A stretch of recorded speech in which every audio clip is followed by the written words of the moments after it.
Baik, kita akan bahas lebih dalam mengenai peristiwa ini. Sudah ada 3 narasumber yang bergabung bersama kami pagi hari ini. Yang sudah hadir di studio ada Mbak Hanifah Hasna, ini pakar parenting. Selamat pagi Mbak Iva. Selamat pagi, Mbak. Bergabung bersama kami juga melalui sambungan online ada AKBP Juda Tampu Bolon, Kapolres Rejang Lebong Bengkulu. Selamat pagi Pak Kapolres. Selamat pagi Mas Bayu, selamat pagi Mbak Maria, selamat pagi Bu Anfa. Ya, selamat pagi Pak. Selamat pagi. Bergabung juga dengan kita Ilham Mubdi, ini anak dari guru Zahrahman. Pagi Bang Ilham. Selamat pagi. Pagi Bang.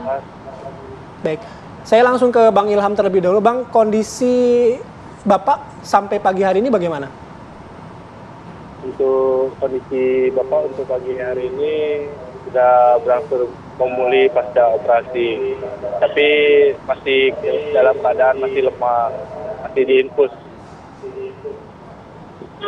Oh, masih diinfus ya. Bapak sempat cerita apa saja sih, Mas, Bang Ilham? Gimana?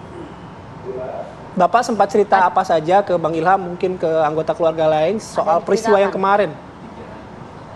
Oh, Bapak ya cuma cerita ada kronologi gimana bisa terjadi dari awal sampai akhir gitu. Iya, seperti apa itu Mas yang diceritakan Mas? Pertama itu saat jam olahraga itu Mbak. Bapak saya lagi ngajar, terus dia melihat muridnya yang bolos itu nggak ada di jam olahraga tersebut kan. Biasanya itu bapak saya itu menyuruh siswa lain untuk mencari anak murid yang bolos itu. Tapi di hari itu bapak saya sendiri yang mencari anak murid tersebut. Kemudian bapak saya pergilah ke area belakang sekolah gitu kan, area kantin.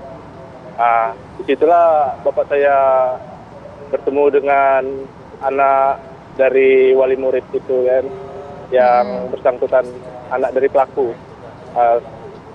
Tapi anak dari pelaku itu bukan dari jam yang bapak saya ajar, tapi kebetulan ketemu dan sedang merokok di kantin.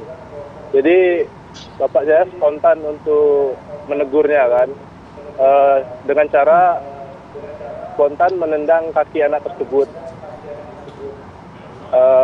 Setelah itu kan di situ ada 2 anak itu, dua-duanya kakinya ditendang gitu gantian. Terus bapak saya pergi untuk mencari anak-anak yang bolos tadi kan, karena mereka berdua itu bukan anak yang bolos dari jam bapak saya kan.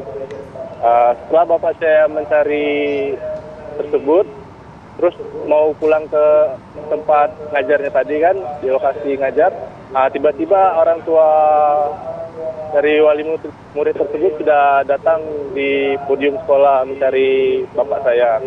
Dan itu sempat dihalang-halangi oleh teman-teman guru yang lain dan pihak security. Orang tua tersebut sudah menggunakan senjata tajam berupa pisau. Untuk ketapel itu masih disembunyikan oleh pihak pelaku saat masuk ke sekolah. Setelah melihat banyak desakan gitu kan, bapak saya melihat ke arah podium kan, posisinya itu di podium Mbak, podium sekolah. Di situ anak itu tersebut menunjuk bapak saya. Setelah melihat itu bapak saya kan langsung meleng melihat arah tersebut kan. Tiba-tiba batu itu langsung mengetapel mata bapak saya gitu Mbak. Setelah itu bapak saya memegang pohon supaya tidak jatuh, kan ada pohon di dekat situ, sedikit mundur dari lokasi kan. Setelah itu si pelaku mencoba menyerang lagi dengan 2 kali panahan ketapel kalau dari keterangan Mbak. Setelah itu baik, artinya memang si orang tua, ya, Bang Ilham, berarti orang tua murid ini memang sudah berniat menyerang karena sudah ada pisau begitu ya, persiapan pisau. Oke, saya mau ke Pak Juda ya. Pak Juda, ada 2 laporan ya Pak ya, mohon dikonfirmasi kalau kami salah, dari pihak sekolah dan juga dari wali murid. Sampai sejauh ini proses hukumnya gimana Pak? Baik, yang pertama-tama kami turut prihatin dan menyesalkan peristiwa yang terjadi kepada Pak Jarman. Semoga Pak Jarman lekas diberi kesembuhan. Jadi dapat kami sampaikan bahwa ada 2 laporan. Laporan yang pertama dilaporkan ke Polsek PUT tentang dugaan penganiayaan. Laporan yang kedua pada hari yang sama dilaporkan ke Polres tentang perlindungan kekerasan terhadap anak. Nah, untuk kecepatan, untuk laporan yang di Polsek yang korbannya Pak Jaharman, kami tarik untuk dilakukan penyidikan di Polres, sehingga kegiatan mengumpulkan alat bukti maupun penyidikan sehingga nanti dapat berjalan bersama secara bersamaan dan juga lengkap maupun komprehensif. Kalau memang perlu nanti kita lakukan gelar perkara, rekonstruksi, bahkan harus kita konfrontasi untuk mendapatkan gambaran lengkap mengenai peristiwanya. Oke, tapi kalau versi dari orang tua siswanya seperti apa, Pak? Kalau dari versi pelapor wali murid yang bersangkutan mengatakan bahwa anaknya sebenarnya tidak merokok ketika ditegur oleh Bapak Jaharman. Namun yang merokok adalah kawannya, saksi murid S. Namun yang terkena tendangan ialah anak daripada pelaku, sehingga orang tua pelaku atau bapak daripada anak ini yang menjadi melakukan penganiayaan yang sehingga mengakibatkan Pak Jaharman terluka.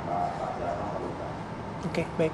Saya ke Mbak Iva. Mbak Iva, dalam kondisi seperti ini ada orang tua, ada murid, ada guru begitu ya. Nah, saya sih bukan kaum mendang-mending juga gitu, tapi kan zaman baheula gitu kan memang guru itu kita percaya sebagai orang tua kita di sekolah gitu. Ya. Kemudian apapun yang dilakukan guru ya itu adalah representasi orang tua kita. Tapi kan sekarang zamannya berubah ya gitu. Ya. Saya juga kalau sebagai orang tua saya nggak tega, saya nggak mau anak saya disakiti gitu. Ini korelasi dan relasinya gimana sih sebenarnya sekarang tuh, Mbak? Oke, baik. Kalau kita melihat dari kasus ini itu kan berarti kita melihat dari dua sisi ya. Satu dari sisi sekolah, yang satu dari sisi keluarga ya dari orang tua. Dari sisi sekolah, kenapa sih seorang guru itu sampai melakukan kekerasan gitu ya? Yang pertama itu karena murid itu sendiri, yang kedua karena guru itu sendiri, yang ketiga karena sistem pendidikan, yang keempat karena kultur di masyarakat. Kalau dari murid sendiri kenapa nih? Karena mungkin si anak ini sering melakukan kesalahan, rebel, menentang, membantah, tidak mengerjakan tugas. Dari guru sendiri macam-macam lagi nih. Ada yang karena untuk usaha mendisiplinkan. Yang kedua, karena ketidakmampuan guru itu dalam mengikuti ritme yang sekarang ini. Jadi dia merasa bahwa ini sesuatu yang berat gitu ya. Yang ketiga karena ketidakmampuan untuk mengelola emosi. Yang ketiga karena sistem pendidikan. Sistem pendidikan kita itu masih mengacu pada kekuasaan. Jadi guru berkuasa. Karena guru seperti yang Mas Bayu sampaikan tadi adalah orang tua kedua. Yang terakhir adalah kultur di masyarakat yang masih mengizinkan guru melakukan kekerasan. Walaupun sekarang sudah mulai bergeser ya. Kulturnya begitu Mbak sekarang? Kayaknya enggak ya? Iya, tapi masih ada yang seperti itu Mbak Aya. Sehingga kita merasa bahwa kita sudah menitipkan ke guru, guru bisa melakukan pendisiplinan. Tetapi pendisiplinan itu kan bukan berarti melakukan kekerasan. Nah yang kedua adalah sekarang di rumah. Jadi kenapa sih anak ini bisa melakukan hal-hal yang tidak diinginkan atau hal-hal yang tidak layak dilakukan? Karena anak zaman sekarang itu dalam kondisi yang blast, kalau kita tahu ya, bored, lonely, angry, terus stres, yang terakhir adalah tired.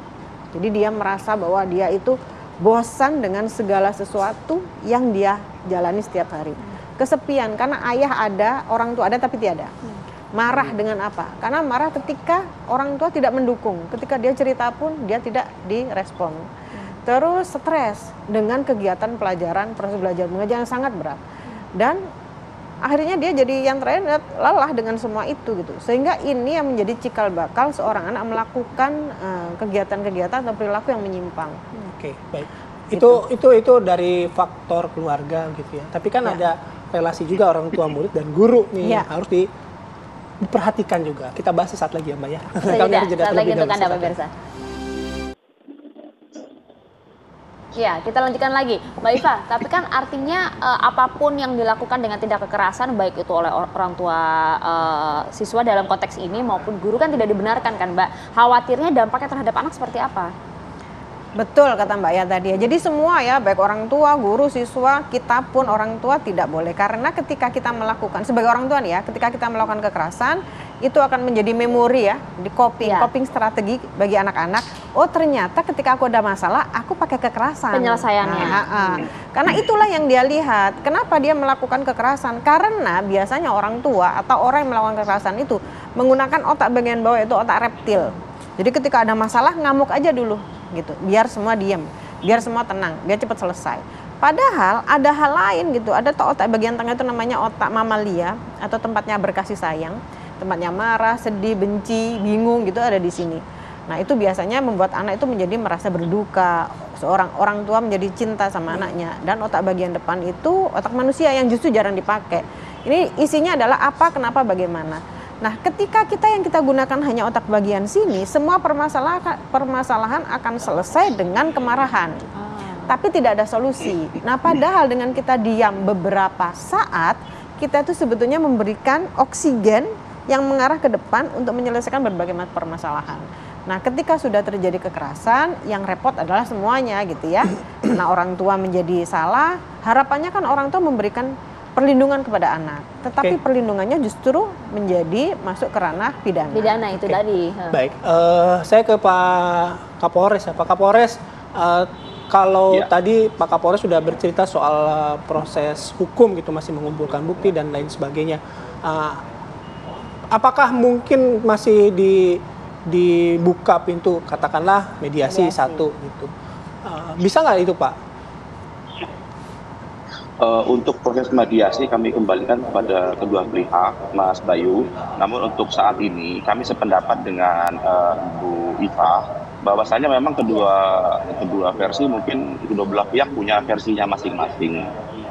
Namun apapun itu, aksi-aksi kekerasan tidak boleh terjadi terutama di lingkungan pendidikan. Oleh karena itu memang proses hukum yang cepat, optimal, yang berimbang memang harus segera dilaksanakan supaya peristiwa-peristiwa seperti ini tidak terjadi lagi ke depan. Kurang lebih seperti itu, Mas Bayu, Maria. Oke, kami juga ingin menyampaikan ya, sebelum Ayah nanya itu, kami juga sudah mengundang perwakilan dari wali murid dan juga pelaku gitu ya. Tapi sampai pagi hari ini belum bisa meluangkan waktu. Iya, dan sayang sekali ya. Pak, saya mau tanya Pak, sebenarnya di sekolah itu juga ada tidak sih Pak informasi mengenai bullying yang juga terjadi beberapa waktu terakhir? Karena kan itu klaim dari pihak orang tua siswa ya. Apakah juga kebenarannya sudah diketahui oleh pihak kepolisian? Sebagai klarifikasi. Belum terkonfirmasi Mbak Maria. Jadi info-info seperti itu memang beredar, namun sampai dengan saat ini belum ada laporan resmi di kepolisian. Mengenai kasus ini memang pihak kepolisian memang tidak bisa serta-merta menolak laporan, bahwasanya memang dari satu pihak ada laporan penganiayaan dengan korban Pak Jarman, di lain sisi juga ada laporan perlindungan anak yang dilaporkan oleh wali murid. Polisian dalam hal ini Polres Rejang Lebong memang kita tidak bisa menolak laporan, Mbak. Namun dari dua laporan yang ada itu kita laksanakan penyidikan secara berimbang. Nanti akan kita tunjukkan pada saat gelar perkara untuk menentukan duduk permasalahannya. Namun sekali lagi, apapun itu aksi kekerasan memang tidak boleh terjadi. Oleh karena itu penegakan hukum yang tegas, proses hukum yang cepat berimbang akan segera harus memang kita laksanakan. Begitu Mbak Maria, Mas Bayu.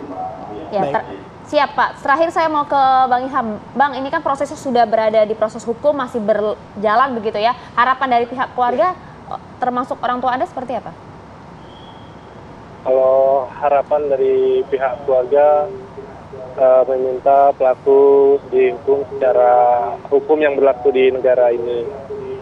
Kalau untuk maafkan ya jelas masih berat untuk saat ini Mbak, karena dari kondisi orang tua saya yang sudah setengah buta kan, satu mata lagi yang berfungsi Mbak.